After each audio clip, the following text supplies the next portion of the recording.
Hey everyone, it's Ben Hardy here, and in today's video we're going to be doing the Q&A, and leave down in the comment section below if you want me to do more videos like this, and I can kind of try as I have time to put videos like this on the second channel. It's kind of the reason why I made the second channel, is so I could put like miscellaneous videos over there and not clog up the main channel too much. But that all being said, let's just get right into it. So the first question, and I don't think this person wants to be named, so I'm not going to name them because the question's kind of negative, but I love negative questions. So the question is, why do you talk so fast, sound stupid while you're talking, and stutter so much? So to give you like a really brief answer so I can answer as many questions as possible, the reason I talk so fast in my videos is I'd rather have my videos be extremely information dense rather than light, and I don't want a super long run time. I don't want to have, especially on the car reviews, I don't want to have a 30-40 minute long car review. I just want a quick like 10 to 15 minute long video that someone could watch during their lunch break or whatever. They go, hey, I'm thinking about buying this vehicle or that vehicle, and they can go boom, watch the video, and then just move on with life. And so that's kind of like the whole idea of why I talk so quickly in the video, is to try to get as much information as I can. The other reason is it's just habitual. So when I was younger, I had a horrible stutter. I actually still stutter from time to time.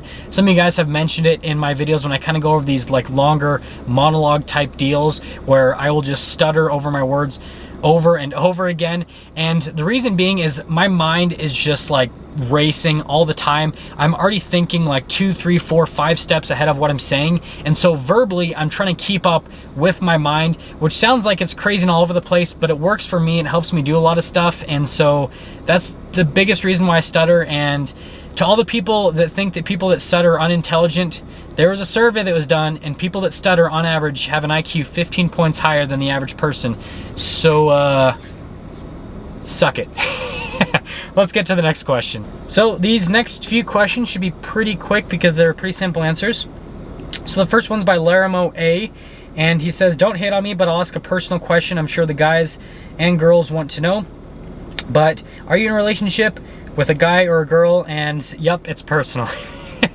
I think this is so funny. Like, this really doesn't matter because I just do car reviews on YouTube, but I get why people could be interested just because I kind of don't really talk about this stuff. So I am in a relationship with a girl right now.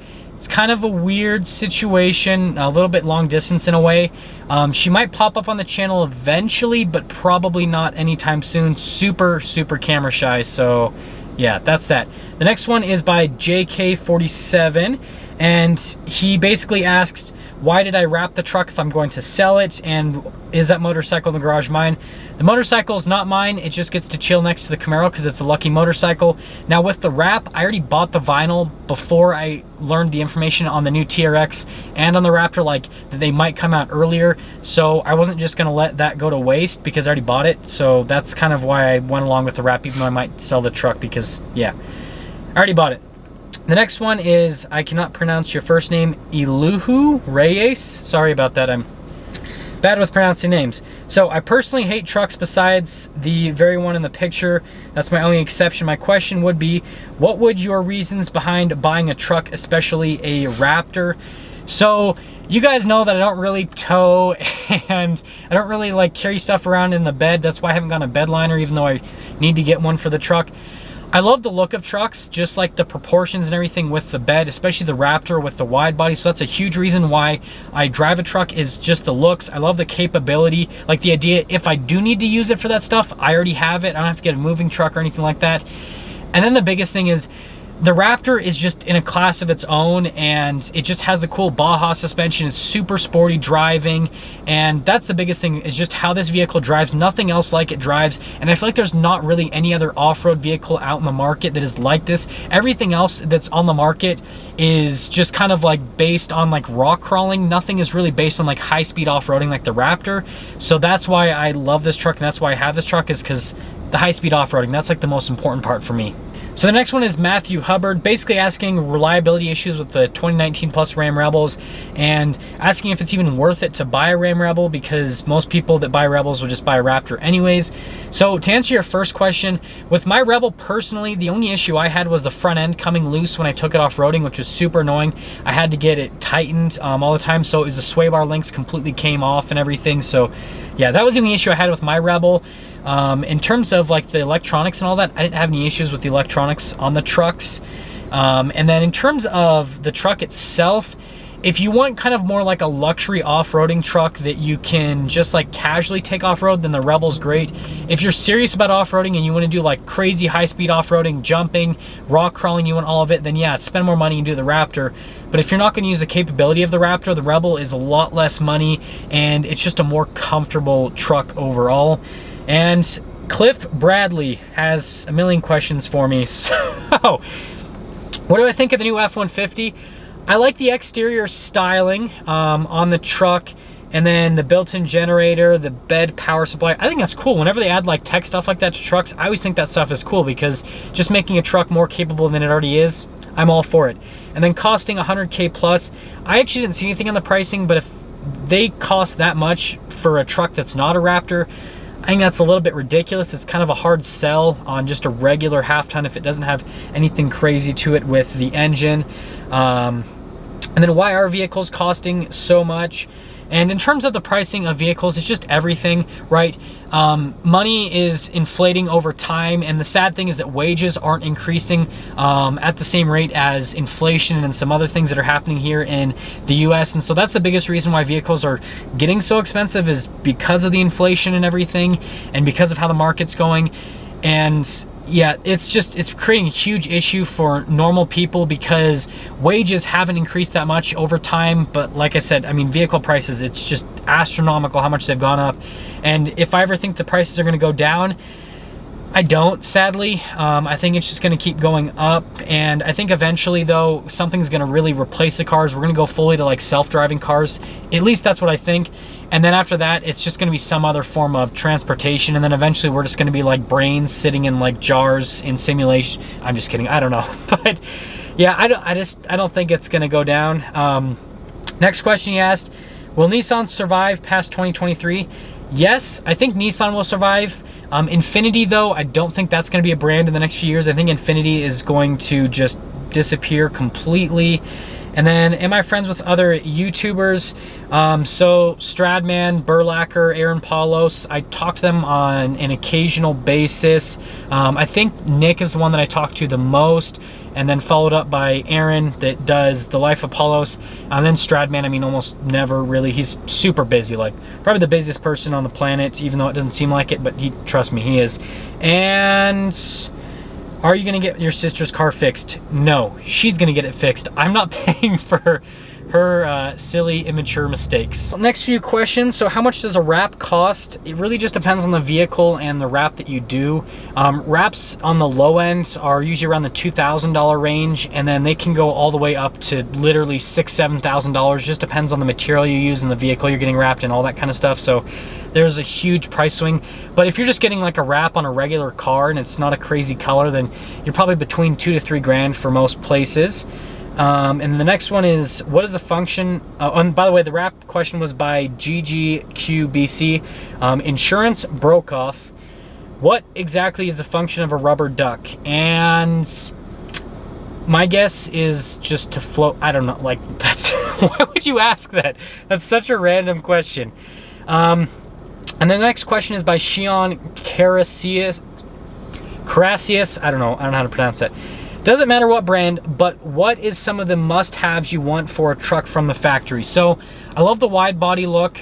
I would like to have a V8, but I love turbo engines as well, and so twin turbo V6 doesn't bother me all that much. I just like a lot of power. So a truck that has like 600 horsepower plus, that would be like absolutely perfect. Off-road tires. I love the suspension the Raptor has. Like everything the Raptor has is like the perfect truck from the factory for me personally.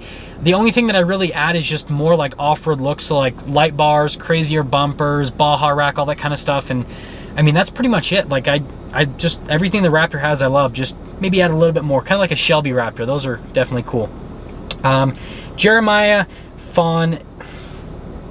I'm getting mad at myself that I don't know how to pronounce anyone's name.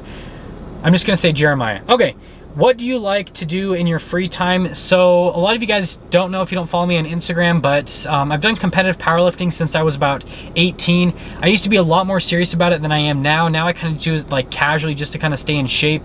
When I was 18 to about just before I turned 20, I competed a bunch. I actually won nationals in powerlifting, so I went pretty far up. So I do that in my free time. I love doing rock climbing as well in my free time. Obviously playing with my dog, walking my dog, all that kind of stuff. Driving my cars around. I mean, even though I do it a lot on video, there's a lot of times where I'll just drive them just to drive them, and I don't like worry about doing a video or anything like that. Hiking, just a bunch of outdoor stuff. That's kind of just what I kind of revolve my life around. And then the biggest thing that my life revolves around, especially right now, is just studying. So I'm not going to school or anything like that, but I have like this just dedication and this whole idea that I want to completely understand physics. I'm absolutely obsessed with it. So I've been doing a ton of studying into a bunch of different fields with physics. So theoretical physics, obviously, and then obviously some of the more basic stuff with it. So the theoretical physics is kind of like the fun stuff for me to learn about. And then the basic physics, so like that's me learning about the math, just how things work. I did take it in high school a bunch. I took AP physics classes, and so that's just something that I'm doing on the side just for fun so that I can kind of understand it, because that's just something that I've always wanted to like know everything about. Vincent's Vlog says, I don't have any questions, but that Raptor looks sick. Thank you for finally having a positive question about the Rap. Shad Morris, now they've announced the 2021 F-150, the Raptor's not going to come soon after. What updates do you think the Raptor's going to get? So in terms of the updates for the Raptor, obviously they're going to do the new exterior that they've done with the F-150, so they'll get like the new C-shaped LED lights. The interior will be like the new interior, so the big infotainment system, nicer seats, all that kind of stuff. So I think that's all going to carry over. From the suspension standpoint and all that, I don't think they're going to change all that much. That's just my guess. I might be wrong, but I don't think that's going to change that much. I think they'll increase the power a little bit, and then they might add a V8. But other than that, I think the Raptor is going to be pretty similar to the current generation. Like capability-wise, I think they'll make things a little bit more, but I don't think it's going to be like a drastic change like it was from the first gen to the second gen. Like that was just a crazy change, how much changed with the Raptor. Next one is by Kissall, and his question is, what type of sports cars do you like most? And he's talking about engine-wise, so supercharged, turbocharged, naturally aspirated. I would say for the most part, most of the cars that I really love have naturally aspirated engines. So just name a few. Cayman GT4, absolutely love that. It's got a 4-liter flat 6, and these are all naturally aspirated. Also the 911 GT3, and then the Ferrari 458 with the 4.5-liter naturally aspirated V8, just absolutely different. Crazy, I cannot talk. And by the way, that's why it's named 458, 4.5-liter V8, get it? Okay. That's a cool engine. Lamborghini Huracan, like a 2015 Huracan. I think they look so cool. Naturally aspirated V10. And then like if you go like the crazy high upper echelon, I definitely love the Porsche 918 Spider. You guys will notice I love all-wheel drive cars, and then cars by Porsche too, which I don't know, it's just a thing with me. I do like rear-wheel drive cars if it's mid-engine. That's kind of like the stuff that I like the most. And then the Ferrari, LaFerrari. I'm not like a huge fan of the car. I'm more of a fan of the powertrain. I just love the fact that it's a V12 naturally aspirated with a hybrid system with over 900 horsepower. The car itself, I'm not as in love with. I just like the power. It's weird. I just like the powertrain on that car. And then the other engine that I really like is I do like turbocharged engines. Supercharged engines are pretty cool, but turbocharged engines, I love them. And the biggest turbocharged engines I like are the bigger ones, so like the V8s, so like McLaren's twin turbo V8s, like the one in the 720S, sounds so good, absolutely crazy. So that's kind of what it is. Naturally aspirated is like my #1 pick, turbocharged second, and then supercharged would be a third, and that's that on the engines. So the next question is by, I can't say that at all. So there's 2004 in their name. What do you think of the Ram Longhorn and limited editions? I think they're really cool luxury trucks. The Longhorn's obviously like Western theme, whereas the limited's kind of just more like modern luxury. I think they're cool luxury trucks. Not my style personally, because I like sporty over luxury, but I just think they're really cool luxury trucks. The next one is by Loran Danielson. Do you think the 2021 Ram and F-150 will be in showrooms for us to drool over? I think that they will be, but not anytime soon. And what I mean by anytime soon, I think it's going to take a few months, just because of everything that's happened with the coronavirus and all that. It's just like held up manufacturing by a massive amount. And so I do think it's going to be a minute before you do see those vehicles. And I also think they're going to sell really quickly once they hit showrooms, because supply and demand is absolutely crazy on new and used vehicles right now. It's just crazy. The next question is by Matthew Muchiro, and it is, does Ford have any plans of making an RHD F-150 Raptor? I'm asking because the conversion process is quite expensive for those of us that would like to get our hands on one. And as much as I wish that Ford would do crazy special stuff like that, I just don't see them doing it, just because stuff like that is a little bit more niche compared to what a regular person wants. Most people that buy a Raptor, they just buy it and they don't do anything to it, to be honest. Like, that I can think off of right now, I have like 6 neighbors that also have Raptors, and they haven't done a single thing to it. They've completely kept it stock, which is fine. There's no problem with that. But that's most people. And so for Ford to spend the time to invest into making it so their factory can produce all this stuff, to do that conversion, I don't think they'll do it, sadly. I think it'll always be with those companies that obviously, I mean, they're expensive. So yeah, I think that's like how it's pretty much going to stay. And that's actually all the questions for that little part. So the last question before we end the video was actually sent to me on Instagram, and it was referring to a video that I recently posted about getting multiple offers on the Camaro ZL1. And the question was, in that video, when I mentioned that I wanted to go above a muscle car and a sports car, what did I actually mean? What it meant is I've been thinking about getting a supercar for the channel. It's a huge step, kind of stressful for me from just every perspective ever, because I've just never owned anything that expensive in my life. If you guys don't know, I'm like super minimalistic with my spending. The only thing that I really spend money on is cars for the channel. Outside of that, I just don't spend money at all, really. So definitely something that's up there for me, just mentally and all that. But what I want you guys to do is leave down in the comment section below, if I were to go that route, what car do you think? And let's just keep it under $120,000 for now. I honestly haven't given enough thought to get a hard budget on this, but let's just say under $120,000 for now. And so I feel like that still gives you a good amount of options. I mean, just like me thinking off the top of my head, in that price range, you could buy a Lamborghini Gallardo, you could buy an Audi R8. If you consider, I don't really consider a Lotus Evora a supercar, so it looks like one, but it doesn't perform like one, so we're gonna throw that one out. A McLaren 570S, some of them might be in that range. The McLaren MP412C as well is gonna be in that range. A 911 Turbo is a weird one, because that's the opposite of a Lotus Evora. It doesn't look like a supercar, but it has supercar performance, so I don't know what to consider that one either.